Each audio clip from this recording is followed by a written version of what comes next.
The First Minister is following in the footsteps of Nicola Sturgeon by ensuring the European flag is flown daily on Scottish Government buildings while relegating the Union flag to once a year on Remembrance. Humza Yousaf is following in the petty footsteps of his predecessor by demanding that the European flag be flown daily from Scottish Government buildings while relegating the Union flag to just once a year. The SNP executive's flag flying policy was published on Monday, and despite Scotland having officially been outside the European Union for almost 4 years, the bloc's flag will still fly high over the likes of St Andrew's House every day. All the main buildings which have 4 poles will fly the Saltire and European flag, alongside ones indicated in a schedule, as well as the Ukrainian one when possible for as long as the war is ongoing. Meanwhile, the UK flag is only being flown on Remembrance Day, despite it still being the official flag of the country. Otherwise, it will remain collecting dust in the government's flag cupboards. It is a direct request from Mr. Yousaf for the European flag to be utilised from his publicly owned buildings. The guidance reads, "The First Minister has instructed that the European flag is flown from SG buildings.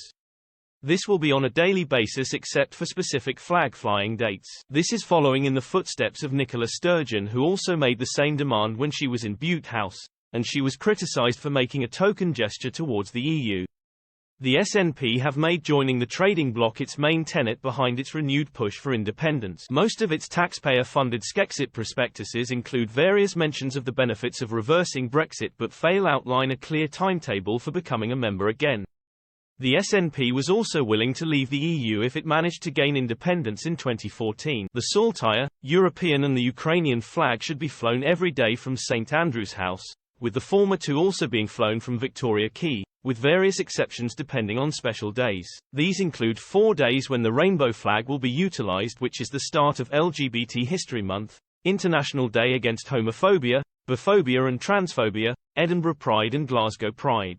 And the transgender flag will be flown once on Transgender Remembrance Day on November 20th.